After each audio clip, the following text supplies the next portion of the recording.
when there is no reason for Zohran Mamdani to ever turn around and apologize or back away from even defending other people around him saying globalize the Intifada. These are emancipatory slogans. They're not slogans that invoke. And if people think that these are slogans that invoke,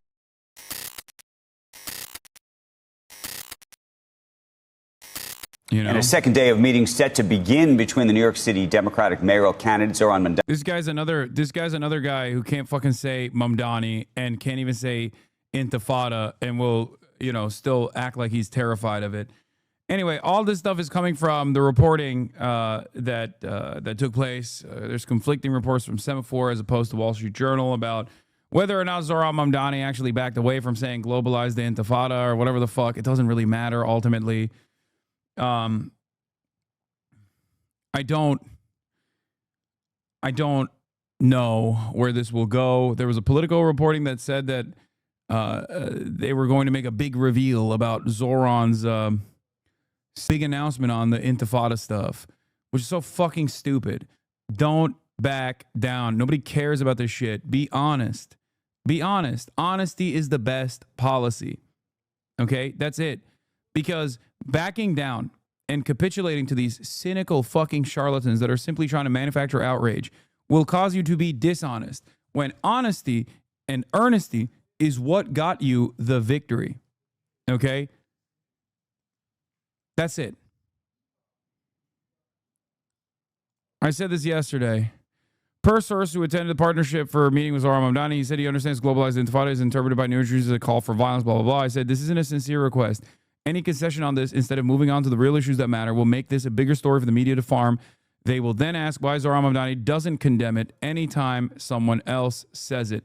They'll move the goalpost. That's it. It's like an admission. I'll give you an example from my experience, one that you guys can understand because you're Twitch watchers. The cracker ban, okay? There was a lot of outside pressure to get me banned for anti-white racism. If Twitch had not, if Twitch had firmly stood their ground and said, like, this is ridiculous, okay, for saying cracker, something that they have now openly joked about themselves with me, alongside myself, when I did a TwitchCon show, if you recall. But when Twitch actually responded to pressure and banned me for it, then it gave it legitimacy. It gave the demands legitimacy. It became a story in and of itself. It's the same principle behind this. If Zohran concedes on this framework in a way that is dishonest, because it is dishonest to say, oh yeah, it's very scary language to say globalize the Intifada. Like even the fact that he's like, well, I don't say that word, but you know, I'm not going to police others. Sure. Maybe you don't say it, but then that begs the question, why don't you say it? Is it perhaps because you understand that it's a scary word? Is it perhaps because you understand that we're right deep down inside? Instead of just like tackling why this question is being asked over and over again. What? To be fair, the full phrase you said was dumb cracker bitch, which I think that whole phrase led to more of the ban than just the food. You think I got banned because you think my defense of this? Are you fucking stupid? You think my defense of this is that I said cracker like the food item? No. I said someone was behaving in a cracker-like way. I said dumb cracker bitch when responding to a Redditor. Yes. My criticism of this is that it's not a real thing. I like that you also had to point C-word in here. Like you had to spell C-word. Like that's a real scary slur. I'm fucking white, dumbass.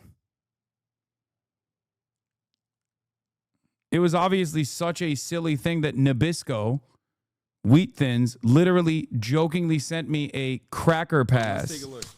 Okay. Hasan. Even though it has taken us a while, the time has finally come. As they say, good things come to those who wait, right? It's our unique pleasure and privilege to bestow upon you the pass. With this award comes great responsibility.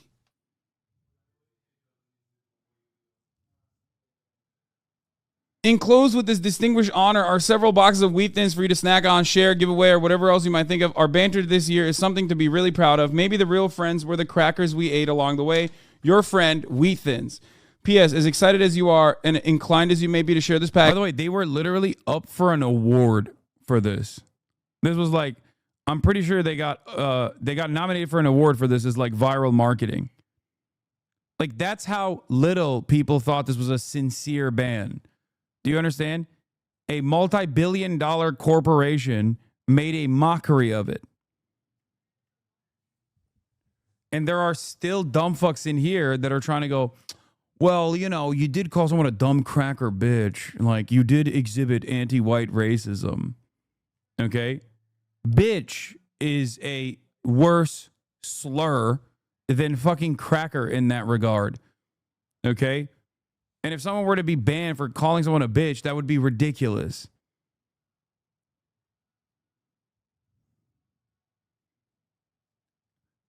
It's only as real as those who try to prop it up. You filter that word in chat. Obviously, it's not an offensive word. Then why did you act like there was a good reason for this ban? Anyway. The point is, when you as an institution or from a point of a point of privilege, a point of power, offer any sort of serious concession, okay? Offer any sort of real concession to cynical naysayers that are trying to manufacture outrage, you end up breathing life to it.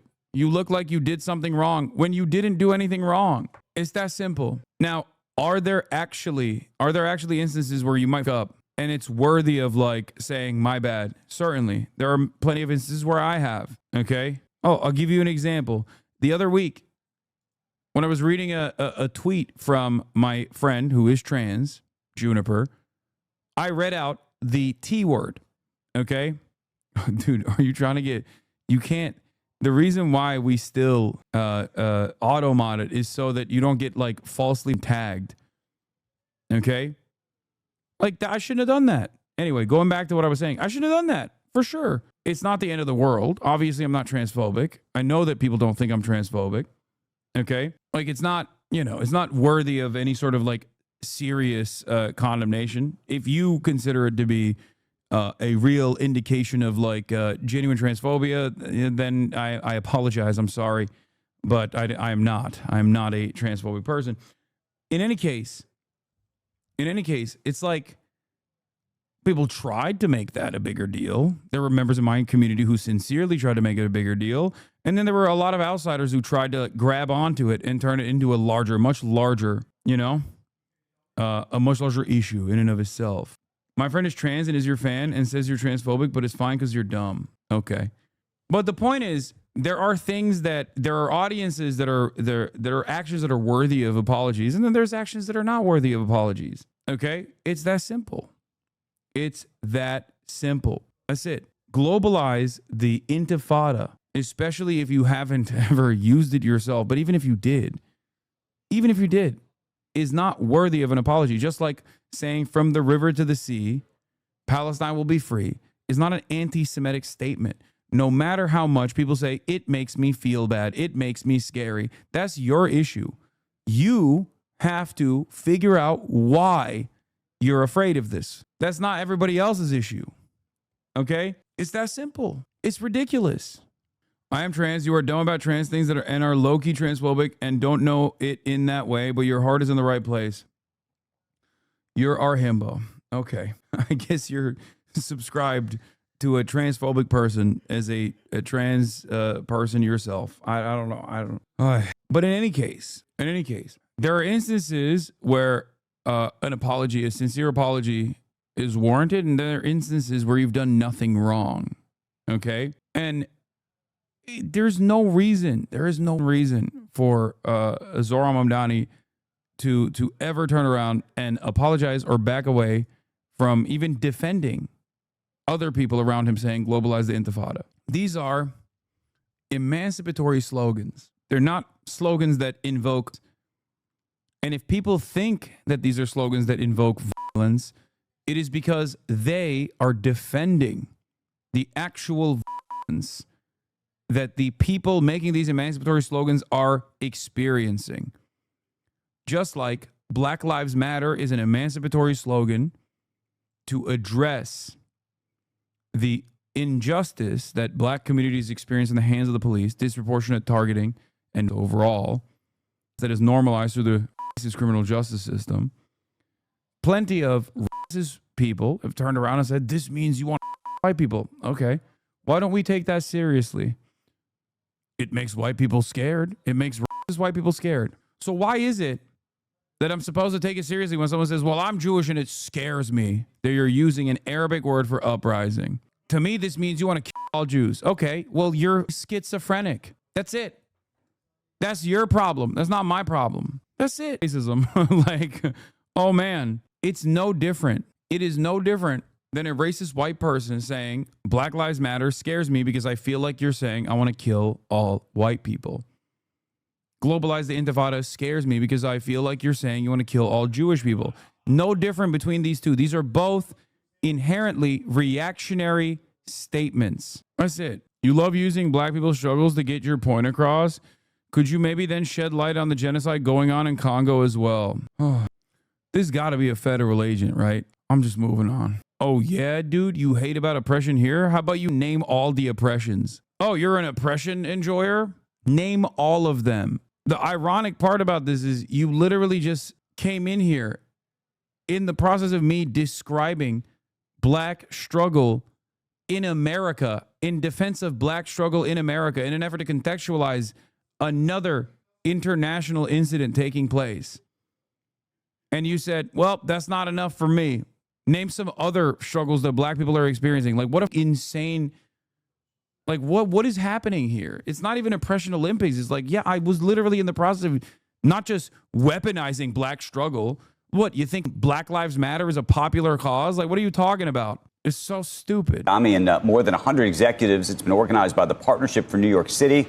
The group planning to meet with sitting Mayor Eric Adams tomorrow. And joining us right now, someone who spent some time with that, now a whole bunch of other CEOs, Catherine Wild, President and CEO of the Partnership for New York City. Good morning. Good morning. Okay, so take us inside the room. I know there was a million different questions asked about everything from anti-Semitism to taxes to how many freebies can be given away. What was the outcome in terms of the feeling in the room when it was over? I think everyone walked away thinking that he was the most impressive candidate they have seen in generations.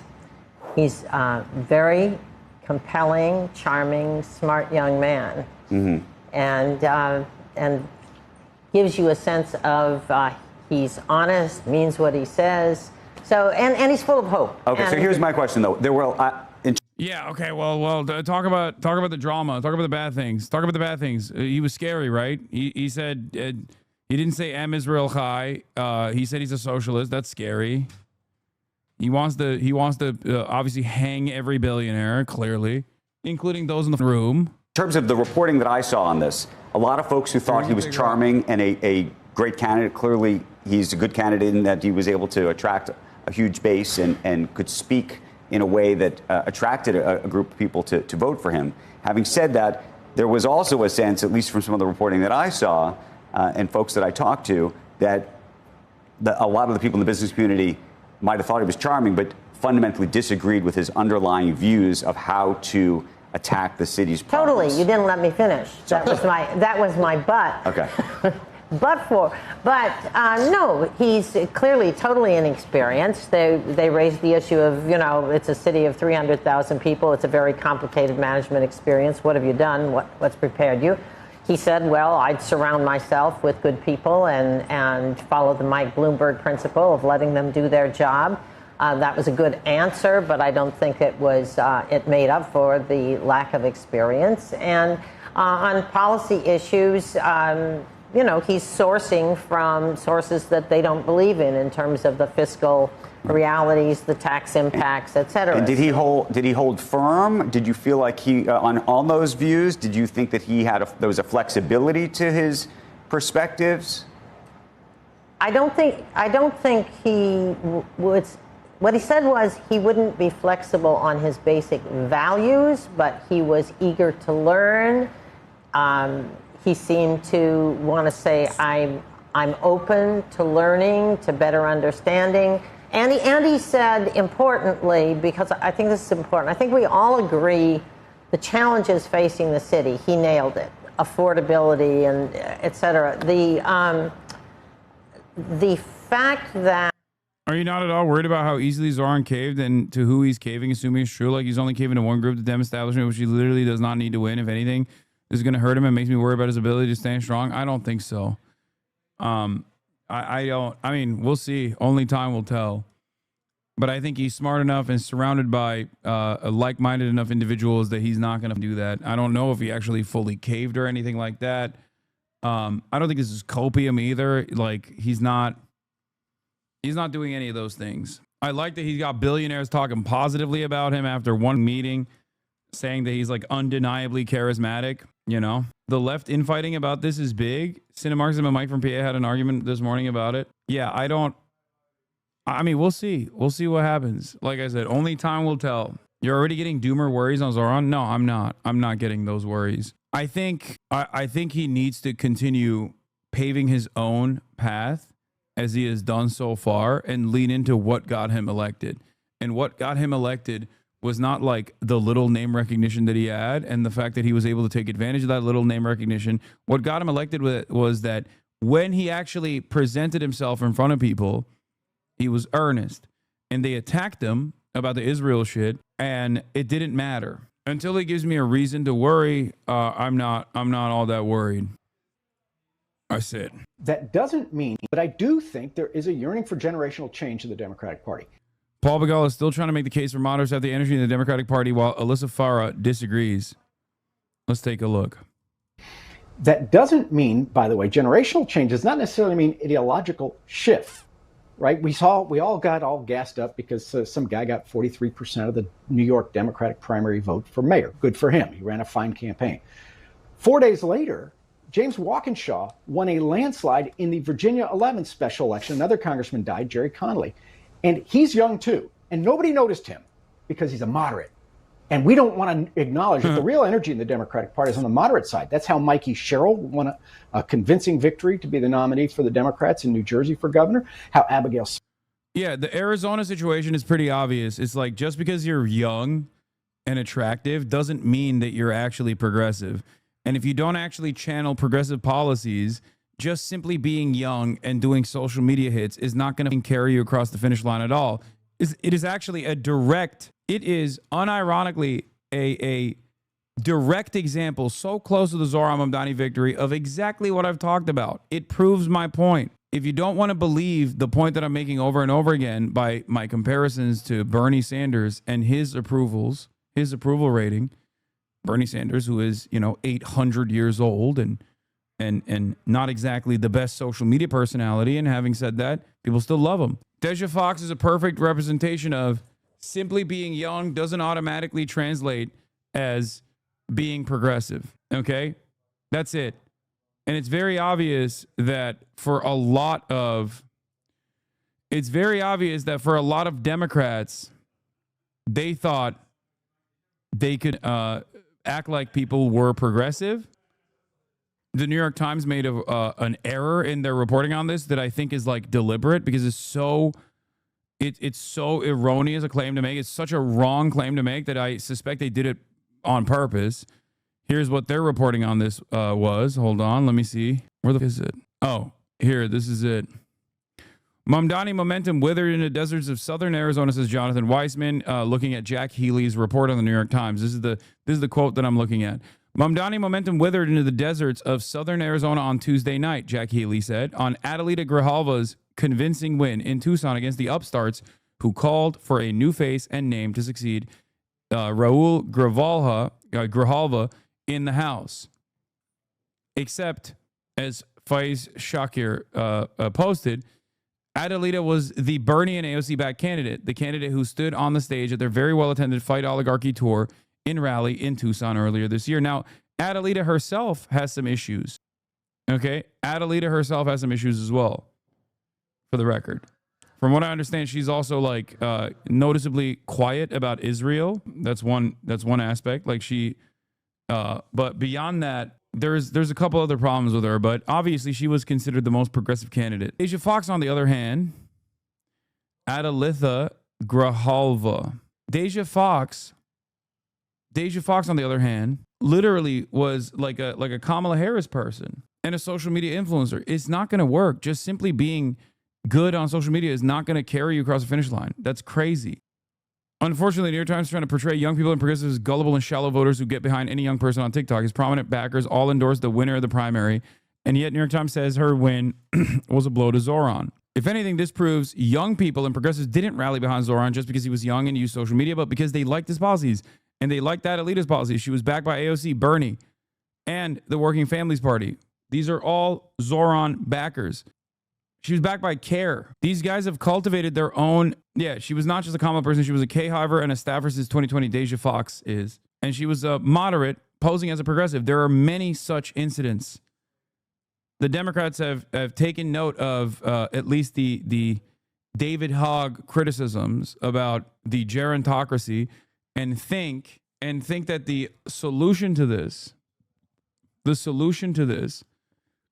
is simply running the same old moderates, but with a new, younger patina. This is stupid.